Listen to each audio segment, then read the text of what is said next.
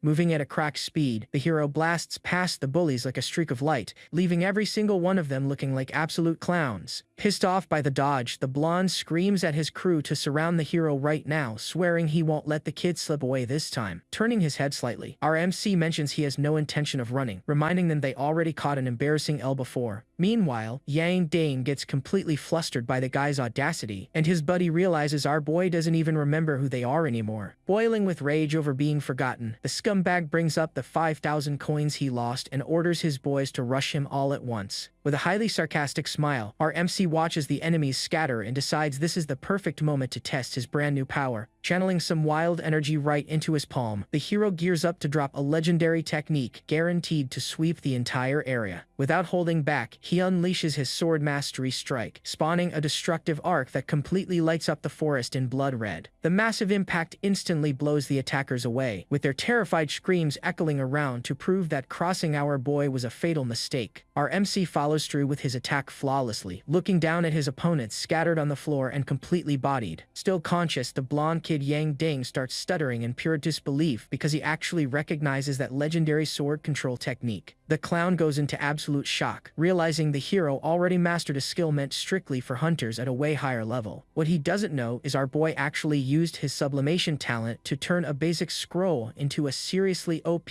gold rank item. Deep down, our boy figures this flashy skill will definitely make everyone believe he's genuinely part of the Swordmaster class. Strolling right to the wreckage, the guy celebrates scoring the location map for the cave's secret chest as a sweet reward. Right on cue, the system pops up the high-tech interface, locking in the exact coordinates for the final prize our MC has been hunting. But out of nowhere, the hero drops a surprised look when he reads the details about the new destination popping up on his screen. Turns out the map actually shows a second half to the Red Rock Cave, buried way down in the depths of that gloomy spot. Plus, the mission's title mentions the life and business of monsters, leaving our boy extremely curious about this whole bizarre setup. At exactly 11:30 in the morning, a massive burst of flames goes off while a group of girls celebrates their win against the forest beasts. Proving they can totally handle themselves, the girls thank their level 7 leader for stepping up to run this all-female squad. The students quickly start looting the enemy bodies for anything valuable, while one girl asks her friend if she's burnt out from the fight. Suddenly, one of the girls drops a confused look, catching on to the fact that the vibe around them just shifted in a super sketchy way. Glancing around with heavy concern, she asks her friends where their final party member disappeared to inside all that smoke. The girl gets a massive scare and lets out a scream, fully realizing some freaky stuff is unfolding right in front of her eyes. Completely lost, she looks left and right, wondering where the rest of the crew could have possibly vanished so fast. This leaves the young girl tripping out since the squad was just dividing up loot a second ago, and those monsters should be laid out on the dirt. However, she realizes there is literally nothing left in the brush, and the total silence starts creeping the poor girl out. Her eyes suddenly snap wide open after spotting a bizarre trail, and she screams in terror knowing things just spiraled way out of control. Panning out to the gloomy forest, the chilling mystery of where the monsters and her friends went completely takes over this cursed map. According to the system's info drops, we learned the goblins in this world love hiding in damp, dark spots to set up those dirty ambushes. The panel also explains these nasty creatures boast a crazy high birth rate, using literally any means necessary to multiply their numbers fast. Scanning through the data, our MC finds out these mobs mature in record time, trapping themselves in an endless cycle of breeding and growing. Graphic images break down exactly how cruel these beasts get while operating under the forest's pitch-black cover. Sprinting non-stop, our guy feels totally disgusted by the sick settings of this reality, wondering just what kind of messed-up world he's in. Right away, the high-tech interface flashes to confirm he finally hit the exact coordinates locked into the secret map. Glancing around the thick brush, our boy gets pretty confused, genuinely wondering if this is actually the right spot for the quest. With nothing but a dark, silent pit in sight, the hero realizes this dungeon entrance isn't nearly as obvious as he originally thought. Scratching his head, the guy notices nothing but endless trees around, starting to suspect the system completely bugged out on the location. Dead serious, our MC looks up at the sky to analyze things calmly so he doesn't waste time searching the wrong area. Out of nowhere, a weird trail of smoke starts creeping up from the ground, proving something is buried right under his boots. Firing up his cracked perception, the hero catches a small rodent moving right before it gets snatched by some sinister red energy. With a wicked smirk, our boy figures out the zone's secret, while his eye flashes with the power of his newly activated vision. Connecting the dots on the Red Rock Cave title, he realizes the legendary loot isn't sitting up top but is actually buried deep underground. Finally, our boy stares down into the flaming abyss, noticing the true entrance drops straight down into a massive underground lair. Watching the smoke billow up, the MC gives the beast some credit for being smart enough to use fire to camouflage the cave opening, his gaze sharpening. Our guy gears up to jump right into that pit and face whatever is waiting for him at the bottom. Inside, we get a clear shot of the fiery lair packed with shadows, where these foul creatures are just waiting for their next victim. Hiding away in the dark, the guy realizes he can't just jump one monster without pulling the aggro of the entire mob at once, because the system clearly states that horde mode is fully active, meaning one little noise is going to spark a massive free-for-all in the pitch black. Keeping his eyes on the prize, our boy reminds himself his only real goal here is to get his hands on that high-value map treasure. All of a sudden, he spots a female student in serious trouble, completely surrounded by those freaky creatures inside the thick smoke. Catching onto the trap, the hero realizes the girl fell right into the monster's setup, feeling totally disgusted by how nasty these mobs truly are. But our MC keeps his cool and decides to scope out the situation before doing anything reckless. Echoing through the cave, the girl's screams beg for someone to get her out of this terrifying mess. With a cold stare, our boy figures her presence makes a perfect distraction while he hunts the final prize. He honestly believes he owes nobody a rescue, preferring to focus strictly on his own grind for loot and power. Still, the guy critiques the rookie's lack of prep for jumping into a deadly zone without enough strength. Changing his tune, our boy's eyes go wide, hearing that the girl's family is loaded and can pay up. Finally, the goblins launch their finishing move, and the girl lets out a desperate scream as the beasts pounce. A massive pillar of fire erupts right in the lair, sending everything flying from the MC's cracked attack. Leaping with agility, our guy dodges the debris while watching the monsters get swallowed by the blinding flash. With a confident smirk, our boy triggers his swordmaster technique to shut down the threat for good. Unleashing a heavy strike, the hero creates a shockwave that cracks the cave floor and stuns the enemies. On top of that, the system reveals the skill's brightness is a fatal weakness for goblins who hate strong light, because one precise move is all it takes for our MC to push the beasts back without even dirtying his hands. Standing in the smoke, the guy notices Zhang Yunqing is entirely wiped out and can barely stand. A quick glance back lets our boy know the monsters gave up, confirming his escape plan worked flawlessly. Thanking him for the save, the young girl looks at the hero with pure admiration and introduces herself as Zhang Yunqing. However, our MC recognizes her face from a photo and realizes fate just brought them together. Walking away, our boy warns her he was just passing through and doesn't want any small talk, even with the girl begging. The guy claims she'll only drag him down and tells her to fend for herself. Checking his interface, the hero locks back onto the treasure hunt, completely ignoring his new acquaintance's cries. The second the map sensor flashes, our MC realizes the golden prize is extremely close. Finally, the sound of footsteps on the gravel hints that something new is about to pop up right in front of him. Looking back, our boy confirms the monsters stopped tailing them and lets out a cheer, knowing he found the hideout. Plus, we spot a silver chest right ahead, but our MC uses his sublimation talent to evolve the loot into something way better. As magical energy fills the room, Zhang Yunqing just watches everything with a totally shocked expression at that bizarre power. Her eyes wide, the girl is completely hypnotized by the blinding light, proving the hero's transformation was a massive success. Holding the item, our boy celebrates since the chest hit gold rank, packing the best possible rewards for this level. A draw interface also pops up in front of him, leaving the guy super hyped to see what the final prize is going to be. At last, the system announces he scored the full Shadow Flow suit and a rare skill scroll to massively buff his stats. Staring at the drops, our MC looks pretty bummed, realizing the platinum scroll doesn't match his class at all and complains about the wasted effort. Furthermore, the guy notices Zhang Yunqing wearing a super guilty face and wonders if his bad luck is tied to her being there. That's because the girl finally gathers some courage, revealing her awakened class is actually a highly rare 7-star soul healer. Hearing this, our boy goes into total shock while the system pings, announcing she's officially part of his squad as a new partner. Meanwhile, across the map, things are getting ugly as several players get wiped out by a sinister presence that just won't stop attacking. Walking coldly over the defeated, someone proves this competition is life or death, with the body count constantly rising. With a freezing sigh, this new enemy shows off a bizarre frost power that chills the air and makes the dungeon vibe super heavy. Claiming the weak only deserve to fall, this villain is already hunting his next target to clear his twisted mission quota. But then the purple-haired girl steps up, glaring at the trail of destruction and skeletons on the ground with pure rage. Hitting 1230, massive ice spikes burst from the ground, proving a high-level clash is wrecking everything around. Quick on her feet, the girl dashes across the frozen landscape, trying to secure better positioning against any surprise strikes. Standing on a cliff, she monitors monitors every sketchy movement down below while trying to catch her breath from the sprint. Dead serious, she locks her eyes on the target, showing she won't back down even knowing this opponent is a pure combat monster. Down below, a shadowy figure shifts through the bushes, revealing the ambush is primed and ready to drop at any second. Taking the leap into battle, the impact of her landing proves this insane fight against the ice user is about to go down. A sinister glare full of malice tracks every move the prey makes while tension completely takes over the frozen area. Suddenly, the attacker leaps off a rock with his heavy weapon, leaving the purple-haired girl completely shocked by his raw speed. The strike's impact cracks the ground and kicks up dust, as the villain claims he's just playing hunter with a helpless animal. Gritting her teeth, the girl tries to stay focused despite realizing she's facing a vastly more experienced and dangerous foe. With extreme confidence, the guy lands and comments he never expected a girl from that academy to hold out this long. He then starts clowning the students' power levels, claiming most of them are nothing but a bunch of futureless losers. Flashing his giant blade with a mocking smirk, the villain wonders why she keeps fighting a battle that's already lost. Right after, the psycho reveals his level 10 quest demands he eliminate 50 players just to score his first promotion. Hearing that twisted confession, the girl realizes the enemy traveled from another city strictly to massacre the rookie zone. That maniac smile grows as the guy swears to wipe everyone out, claiming the weak are just stepping stones for his grind. Driven by an absurd bloodlust, the villain charges at her once again, showing zero mercy or hesitation. The girl quickly tries to dodge the fatal strike, stepping over remains that prove she isn't the only victim today. However, the attacker shatters her summoned skeletons in one swing, bragging that those low-level toys won't last a second against him. Locking the gaze of pure hatred, the guy warns the fun is officially over and he isn't giving her another chance to run. Finally, he unloads a bloody slash technique, lighting up the entire scene with a massive, destructive red energy. Sweating bullets, Ji Yao closes her eyes expecting the final hit, only to realize the blood strike got blocked at the last second, because a burst of energy erupts mid-air, blasting the villain away while a mysterious hero steps up to the front. Taking advantage of the pause, other students yell to the girl, letting her know they arrived to provide backup in this intense clash. A closer look lets the girl recognize the blue-haired guy, remembering he's actually an old classmate. Furthermore, the archer already draws his bowstring, ready to fire magic arrows at the maniac wiping out the zone. Over in another part of the cave, the system pings to signal it's time to turn in the treasure fragment and clear the quest. Watching the screen with satisfaction, our MC comments he finally knocked out every requirement for this annoying objective. Right after that, the promotion stats pop up, revealing Su Ming is officially a sword god with doubled strength and speed buffs. Walking next to Zhang Yongqing, our boy claims he's now fully confident he can absolutely body the secret boss hiding in there. However, the hero senses a shift in the air and decides this is the perfect time to pop that scroll from the chest. The interface quickly confirms the soul healer item is used, and a bluish light starts wrapping around his new partner. Eyes going wide, Zhang Yunqing feels an absurd power coursing through her veins as she grips her staff tightly. Plus, the system details she just unlocked a platinum tier skill that grants a 200% experience bonus for the whole party. Losing his cool completely, our boy yells in shock reading that OP multiplier value, knowing it's gonna skyrocket their levels. Finally, the girl looks at our guy with a totally flushed face, barely believing she managed to unlock such a divine technique. Thinking about her cracked luck, our MC pulls a sly face, knowing that experience bonus is way too good to pass up. Soon enough, the hero points the way and says he changed his mind, agreeing to guide her through the map, leaving Zhang Yunqing jumping for joy. She also explains her sister's guards couldn't handle the lair, while our boy decides to put up with the rich kid just for that OP skill. Out of nowhere, our MC's eyes go wide as he gets an audio alert straight from his notification system. A yellow letter also pops up on screen, revealing some urgent intel about the girl named Ji Yao. Meanwhile, the red-haired villain raises his massive weapon, gearing up to unload a seriously heavy strike. Crashing into the ground, the attack carves out a massive trench as the aggressor tries to crush anyone in his way. With a look of pure disgust, this maniac flexes a dark aura, proving he won't stop until he completely wipes the battlefield. Trying to fight back, the blue-haired hero fires his magic sealing arrow, leaving a bright green trail in the air. But the impact just kicks up a dust cloud since the opponent is way tankier than the squad ever imagined. Eyes wide open, the student realizes his secret technique got shattered in one move, and panic fully sets in.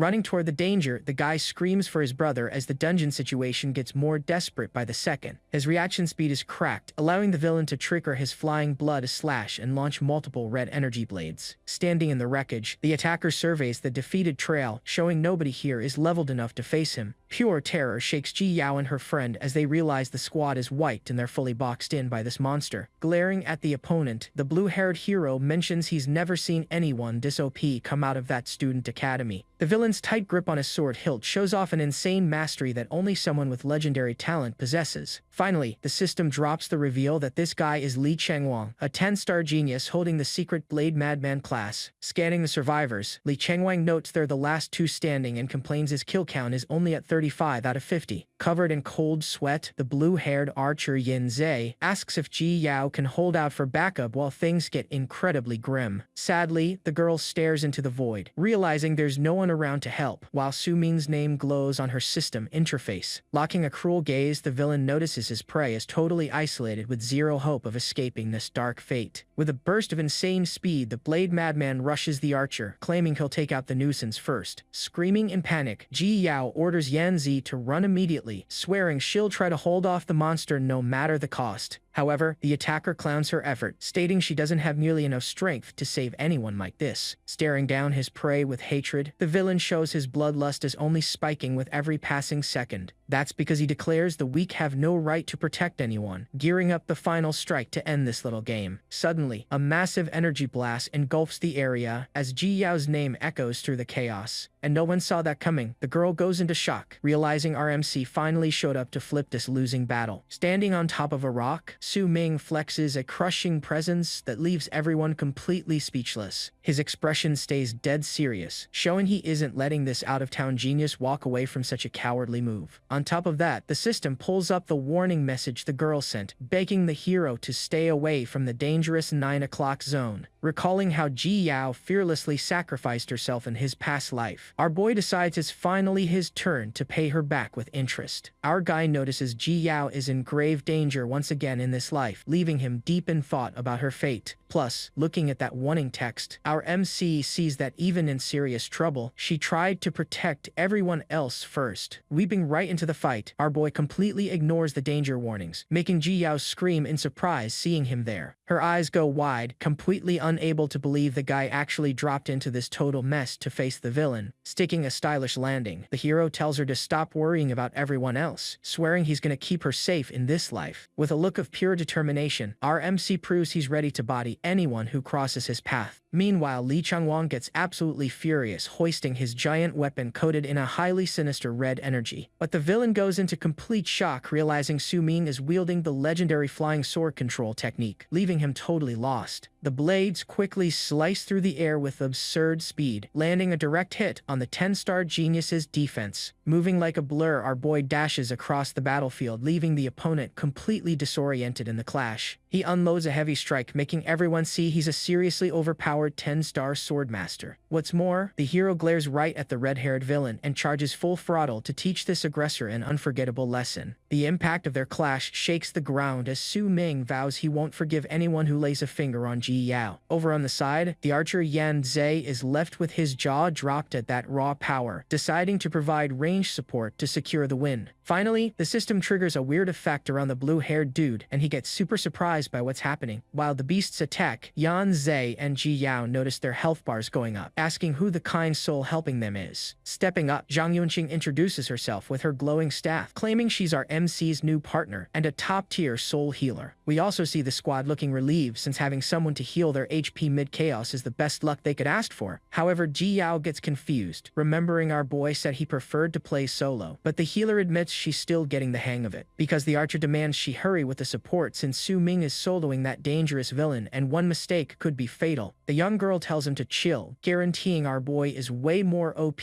than anyone here can imagine. Meanwhile, the hero keeps up his fast attack combo, leaving Li Chengwang completely lost against his insane movement. Stuttering with rage, the villain asks himself how a simple swordmaster can pack such broken power. Cold sweat drips down as the attacker realizes our boy's technique is superior, meaning the fight is completely slipping from his control. Staring down the opponent with pure coldness, our MC proves he isn't even slightly intimidated by the rival genius's fame. On top of that, the two zip across the battlefield while the impact of their strike shakes everything, proving this is a top-tier clash. Admitting the hero is way stronger than his intel suggested, Lee Chum-wong realizes he severely underestimated the kid's talent. Still, the villain claims it's time to decide who's really in charge, challenging our boy to a final duel between 10-star classes. Hearing the opponent's name, our MC gets thoughtful, trying to jog his memory on where he knows this Lee Cheng-wong from. He quickly remembers this guy was an absolute legend in his past life, though fate never gave them a chance to cross paths back then. Flashing a slight smirk, our boy realizes this is the perfect opportunity to change the course of history this time around. With contained fury, the hero pushes forward and unloads a light strike, testing if the rival's defense can tank his blade. We also see the weapons clashing to create a massive explosion of sparks as the two fighters measure their strength mid-dungeon. Suddenly, the villain triggers his Blood Blades technique, launching multiple red projectiles straight at our boy's chest. Reacting with ninja-like reflexes, Su-ming wonders if the guy honestly thinks he'll win using such a predictable strat. But our MC holds his ground, blocking the rain of attacks, quickly noticing the fight's vibe just shifted in a very sketchy way. Meanwhile, Lee Ching-wong lets out an evil laugh, yelling that the hero walked right into his trap without even sensing the real danger. That's because the system triggers a body paralysis effect, trapping our boy in a red energy circle that completely locks his movement. Finally, the attacker abuses the opening and goes for the killing blow, warning that it's game over for the sword master. Gathering a bizarre red energy in his palm, our MC shows he still has one seriously OP trick hidden up his sleeve. Right after he unleashes his sword mastery, creating a destructive pillar of light that makes the cave floor violently shake. Riding that burst of power, our boy manages to shatter the paralysis seal, backing away from danger with absurd agility. His sarcastic smirk returns as our guy warns that playtime is officially over, ordering his blades right back to his command. The blades quickly slice the air at high speed, completely boxing the opponent in without leaving a single escape route. On the flip side, Lee Chang-wong believes the hero is completely defenseless without a sword in hand, highly confident in prepping his final attack. And that's where it gets crazy. The villain gets blindsided by an invisible strike that leaves a heavy damage trail on his chest, forcing him to back up. Eyes wide, the 10-star genius goes absolutely berserk with rage, unable to process how he got hit in such a humiliating way. Gripping his weapon hilt tight, our MC preps to end this dispute while keeping total focus on his opponent's moves. As things fall apart, the attacker finally notices our boy is operating on a totally superior combat level. Suddenly, the system shows the hidden god step activating, revealing a crazy broken gold ranks movement technique. Furious, the villain unloads the 5 Shadow Blade strike, trying to shred the hero with a frantic, dangerous combo of slashes. Dodging every move with extreme ease, our boy leaves nothing but after images behind while the speed buff glows on screen. Cold sweat drops as Lee Chang-wong realizes the guy's speed just spiked drastically, sending him into total despair mid-fight. Finally, Su-ming pops up right in front of the villain and gives a highly ironic apology before charging up his ultimate finishing blow. Our MC flashes a victorious smile, celebrating because he got full control of his weapon back to end this brawl once and for all. Plus, we see Yanzi and Ji Yao shouting that the healing is done, rushing in to give that much-needed backup in the fight. However, the blue-haired hero's eyes go wide, realizing something bizarre is going down right inside that dust cloud, because the smoke starts clearing, revealing the fighters' silhouettes while everyone holds their breath to see the impact's outcome. Walking with a lot of struggle, the red-haired villain proves he took heavy damage but still tries to stay standing despite being completely wrecked. Completely chill, our boy just stands there wondering if the clash is finally over, or if the enemy still has gas for another round. Meanwhile, his friend's eyes are practically sparkling with admiration, since they've never seen such absurd power from a regular student. We also see the crew hyping up our boy for absolutely bodying a 10-star opponent in such a short amount of time. Even so, Lee Chum-wong starts giving off a sinister red energy, proving he hasn't accepted this humiliating defeat yet. All of a sudden, Jiang Yunqing lets out a desperate warning scream, telling the hero to watch out for a cheap shot coming from behind. Locking his gaze dead serious, our MC tracks the dangerous movement but stays completely calm so he can react at the perfect moment. Because the villain attempts a desperate blood strike but ends up leaving a massive opening that our boy spots instantly. Watching this go down, the archer Yan Zhe is left in absolute shock at the bizarre twist unfolding right before his eyes. Furthermore, the healer pulls a terrified face, scared that her partner's gonna get hit by that deadly blade technique. Finally, Ji Yao screams Su Ming's name as the tension maxes out right in the middle of that cursed forest. Staring intensely at the enemy, our MC notices the red energy trap is getting tighter and tighter around him. Suddenly, the villain unleashes his tropical forest quick-knife technique, spawning a storm of slashes that tears the air with raw force. Plus, the blades circle the hero like a deadly hurricane while a scarlet glow completely takes over the cave.